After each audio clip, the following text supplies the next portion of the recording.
Ya Allah, Buri Allah. Allahu Akbar. Lumajang berduka. Sabtu sore 4 Desember 2021, gunung berapi aktif yang berdiri kokoh di Kabupaten Lumajang mendadak bererupsi. Semburan abu dan lahar yang dimuntahkan Gunung Semeru berdampak kerusakan sejumlah infrastruktur. Selain itu, sampai Minggu 5 Desember terdata ada belasan orang kehilangan nyawa. Selain itu, masih ada puluhan orang terluka. Erupsi mendadak Gunung Semeru membuat warga panik.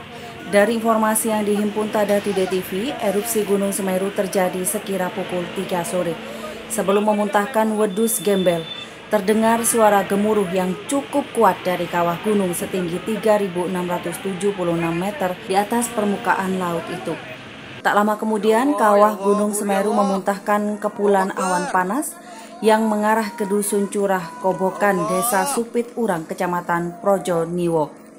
Langit Desa Supit Urang langsung gelap dan rumah warga tertutupi abu vulkanik. Sementara warga setempat berlarian menyelamatkan diri. Kepanikan terjadi di mana-mana.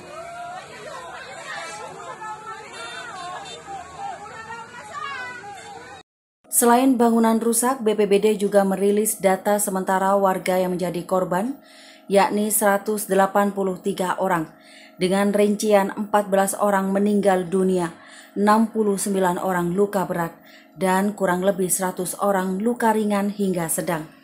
Data tersebut berdasarkan asesmen di 2 kecamatan terdampak, yaitu Kecamatan Pronojiwo dan Kecamatan Candipuro.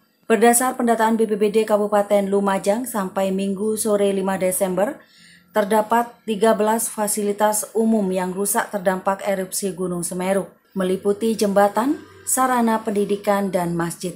Sedangkan rumah warga yang terdampak terdata sejumlah 2.970 unit. Selain bangunan rusak, BPBD juga merilis data sementara warga yang menjadi korban, yakni 183 orang, dengan rincian 14 orang meninggal dunia, 69 orang luka berat, dan kurang lebih 100 orang luka ringan hingga sedang. Data tersebut berdasarkan asesmen di 2 kecamatan terdampak, yaitu Kecamatan Pronojiwo dan Kecamatan Candipuro.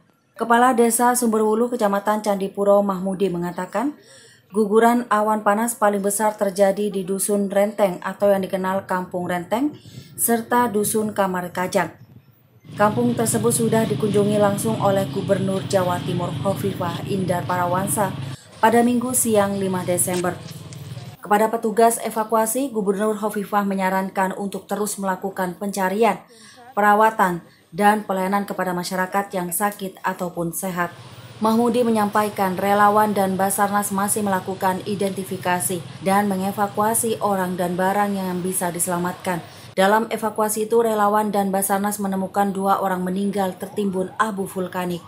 Ditanya soal kerusakan yang terjadi di desanya, Mahmudi menyebutkan ada 16 rumah yang rusak di Dusun Renteng. 1 rumah warga juga memelihara 42 kambing, tetapi seluruhnya habis. Sedangkan persawahan ada sekitar 50 hektar yang tertimbun abu vulkanik. Lalu di Dusun Kamar Kajang ada sebanyak 14 unit rumah rusak. Selain itu terdapat 1 perusahaan tambang yang juga rusak. Kades Mahmudi mengakui bahwa masih ada warganya yang belum menuju tempat evakuasi karena rumahnya masih utuh. Di kunjungan Bu Viva ke sini itu bagaimana? Apa ada rekomendasi atau ada penyampaian mungkin dari warga ataupun dari pihak sini sendiri untuk mengevakuasi atau bagaimana begitu? Soal kerugian mungkin juga begitu, Pak? Ya, terkait kerugian saya kira Bu Viva tidak membicarakan itu. Yang jelas tadi Bu Viva bagaimana semua yang di sini bisa diatasi, baik itu masyarakatnya yang masih hidup atau masyarakatnya yang tertimbun di sini bisa segera dievakuasi. Hanya itu saja. Pak, untuk kalau yang lain di drop nanti yang lain. Pak, kalau yang di sisi itu di sana itu masih ada warga kayaknya, Pak ya? Oh, itu rumah masih utuh itu. Oh, rumah masih utuh. Ya, warganya nggak mengevakuasi. Kemana-mana karena kemarin itu kejadiannya kurang lebih 30 menit. Jadi ada di sini ini orangnya masih hidup ini. Ini rumah ini orangnya masih hidup. Dia pergi ke Cicing, habis itu melihat awan hitam, habis itu dia keluar kurang lebih dapat 100 meter, ini sudah habis. Itu yang 16 itu di desa apa, Pak? Desa Sumberwuluh, Sumberwuluh, Dusun Kampung Renteng. Kampung Renteng. Kalau Masih ini menjadi dua, Kampung Renteng dengan Kamar Kajang. siap. Total berapa rumah Pak? Kalau yang jenengan tahu Pak dari dua dusun itu? Ya kalau 30 rumah kayaknya ada. Ada. Termasuk pabrik satu, ada kantor pertambangan yang di atas itu juga ada 3. Kalau perkembangan sampai hari ini kita semuanya ada relawan, ada dari BPBD, ada dari Basarnas semuanya, yaitu masih mengidentifikasi serta mengevakuasi apa yang bisa diselamatkan. Termasuk tadi kita temukan di sana ada 2 orang yang masih tertimbun di situ, masih ada 1 orang yang harus membutuhkan alat. Di Geladak Perak sana itu ditemukan tadi 2, kita juga ikut ngangkut. Jadi ya butuh kerjasama semua pihak untuk bisa melaksanakan agar apa yang dirasakan orang sini bisa juga ikut merasakan. Tadi itu kondisi yang terjebak lahar itu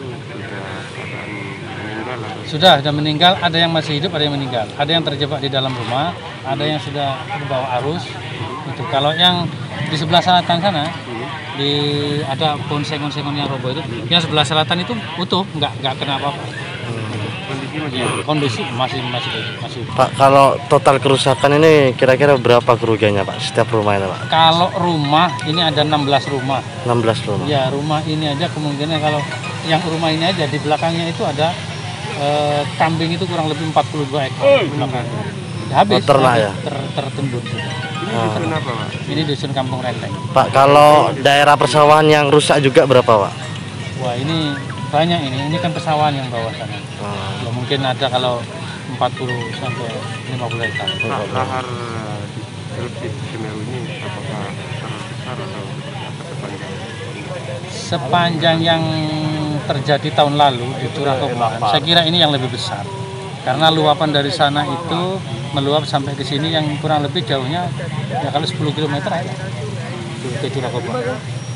Pak, apakah masih ada korban yang tertinggal? Saya kira masih banyak untuk masalah korban ini, makanya kita tetap antisipasi bersama dengan pihak yang lain agar semua terdeteksi keluarganya hilang, yang sekarang masih belum ditemukan, kontak juga nggak ada, kemungkinan masih tertimbun atau tidak. Laporan Muhammad Angga, Tada Today TV.